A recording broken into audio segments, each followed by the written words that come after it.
नमस्कार मित्रांनो, तुमचं या चॅनलवर स्वागत. मी तुमचं. बघा, आज सेशनमध्ये तुम्हाला काही मी एक शब्द दिलेले आहेत. हे शब्द ह्यांचं इंग्रजी ग्रामरमध्ये हे कुठल्या प्रकारात येतात किंवा त्यांना काय म्हणतात हेच आपल्याला आज पाहायचंय. बघा, या बेसिक इंग्रजी ग्रामरच्या शब्दांचा अभ्यास हा तुम्ही केलाच पाहिजे. हे शब्द तुमच्या रोजच्या वापरातले, जसे बघा today, tomorrow, yesterday, daily, still, since, always, now, soon, presently, afterwards, at, early, late, immediately, then, before, ago, never, formerly. बघा, हे शब्द मी तुम्हाला वाचून दाखवले. हे शब्द तुमच्या वाचनात किंवा तुमच्या लिखाणात किंवा ऐकण्यात हे कुठं ना कुठेतरी आले असते, राईट. पण तो भाग झाला तुमचा इंग्लिश स्पीकिंगचा. पण ज्यावेळेस हा भाग जेव्हा इंग्रजी ग्रामरमध्ये येतो, तर मग ह्या शब्दांना काय म्हणलं जातं किंवा हे कुठल्या प्रकारामध्ये येतात हे आपल्याला माहिती असणं गरजेचं आहे.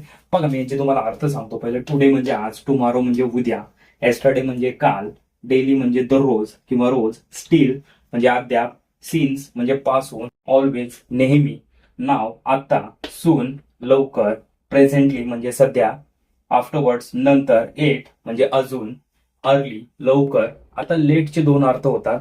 हे तर लेटचा अर्थ म्हणजे उशिरा, आणि दुसरं म्हणजे काय की लेट म्हणजे कैलासवासी म्हणजे स्वर्गवासी झाले ते, तसा एक अर्थ होतो. इमिजिएटली म्हणजे तात्काळ, देन मग किंवा नंतर, बिफोर चे पण दोन अर्थ होतात, आधी आणि पूर्वी.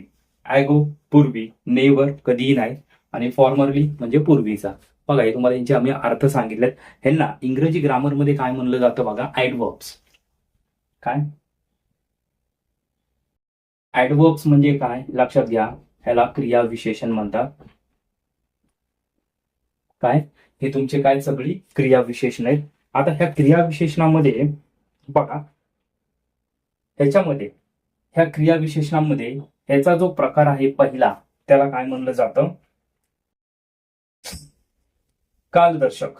काय कालदर्शक शब्द म्हणले जातात, म्हणजे ऍडवर्ब्स ऑफ टाइम.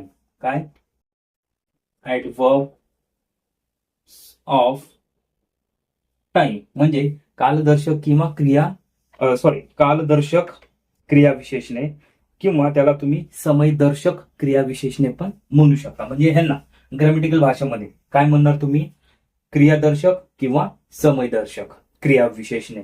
बघा, ऍडवर्बचा प्रकार आहे ऍडवर्ब्स ऑफ टाइम. हे शब्द तुमच्या ऍडवर्ब्स मध्ये येतात आणि त्याच्या प्रकारामध्ये ऍडवर्ब्स ऑफ टाइम मध्ये येतं. आता ह्याच्यातनं क्रिया केव्हा घडली म्हणजेच काय, क्रिया लक्षात घ्या केव्हा घडली, काय याचं बघा.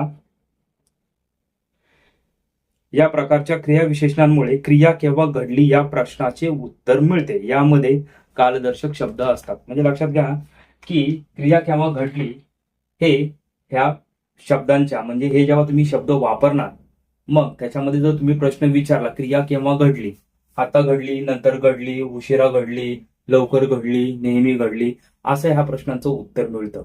राईट. मग त्यासाठी त्यांना काय म्हणलेलं आहे, कालदर्शक शब्द, म्हणजे कालदर्शक शब्द असेही म्हणतात. आता त्याच्यामध्ये काय बघा,